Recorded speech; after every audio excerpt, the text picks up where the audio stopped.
Hello and welcome to Week 4 in Introduction to Psychology, and we're going into one of my favorite areas to talk about, but of course they're all my favorite areas, but this one is consciousness. Not only are we going to be looking at defining what it is, but we're going to be looking at some particular aspects of alternate states of consciousness. Now in the course book, I go into some detail about the fact that this is one of those very nebulous areas within psychology where we're still trying to figure out how does all this neurology, all these firing of neurons and everything actually produce what we call consciousness. We're still wondering about that. Now, with this particular chapter, I'm going to be introducing you to a number of aspects of regular consciousness, how we do that, and then going into alternate states of consciousness such as sleeping, meditation, medications or drugs, and those kind of things, that all the different ways in which we define consciousness. Now, in terms of assignments, we have two discussions. First is to look at your circadian rhythms and your sleep patterns. These would be aspects of normal consciousness and the alternative of sleeping. Are you getting enough sleep? We are diurnal animals as opposed to being nocturnal, so we're daytime animals. We are set to the clock of the earth at 24 point something hours per day. That's why we have a leap year day every 4 years. It's not quite 24 hours, but 24 hours is sort of what we're programmed like, and you can see that chart within the course books as to when biological things happen, when we're going to fall asleep, when our blood pressure is the highest, when are we going to be the most active, when is our coordination the best, all of these things that follow that circular pattern.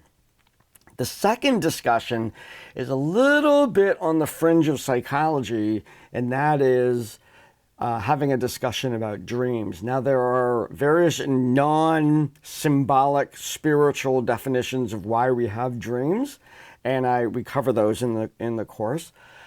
But what I'm having you take a look at is possibly take a look at the content of your dream and apply the method that I use to engage a person in discussion about the symbolic message within their dream. Oftentimes we have dreams about things that are going to happen or we are anticipating or worried about them.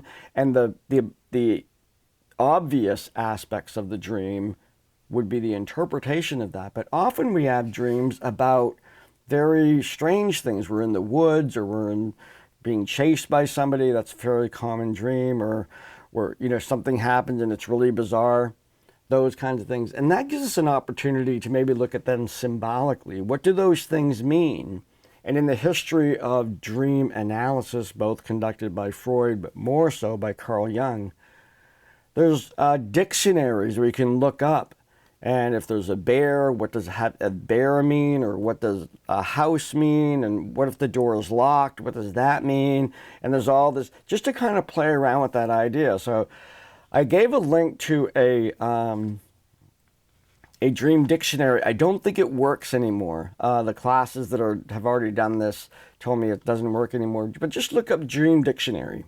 Just Google that, look that up, and play around with a possible symbolic reasoning behind your dream. Now, what that would mean is if you're in a house, let's say, and you can't get in a door, think of the house as often represents the psyche. The doors represent aspects of your personality. And if it's locked, it's maybe there's something about your personality that you haven't been able to access yet. Maybe you haven't been able to express your artistic side.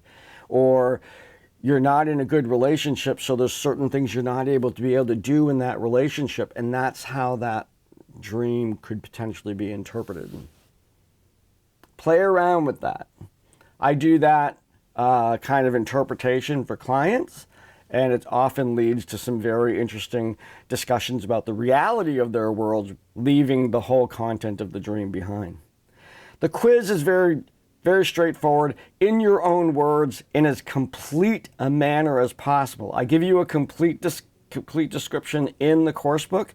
In as complete a manner as possible, I want you to simply define consciousness.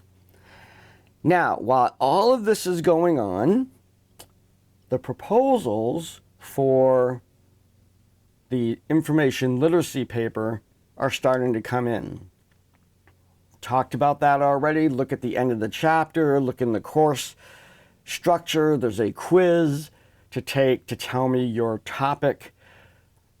I don't believe anyone has got 100 yet. I know that I've graded some of them. It takes a few tries. You have to get that in and start that process of telling me what you want to do for your title, your question. What question are you going to try and answer from the perspective of the field of psychology?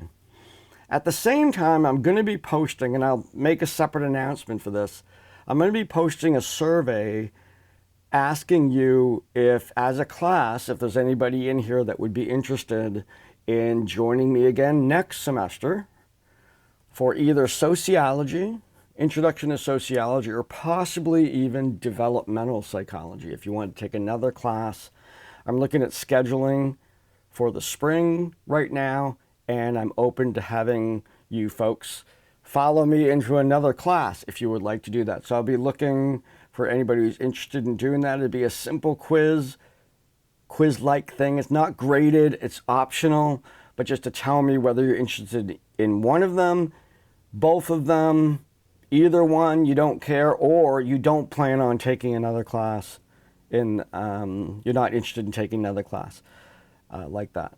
Or you want to take English, or you want to take, another subject. So keep an eye out for that particular announcement, and it'll contain a link to go to that survey, and then I'll be collecting that information. That survey will exist outside of Brightspace. It's in a survey software that I have access to, but it'll be a link to go and leave that information for me to look at. So have a great week. We're having a little bit of nice weather this weekend. Hopefully it goes right into the rest of the week, and I will see you in class.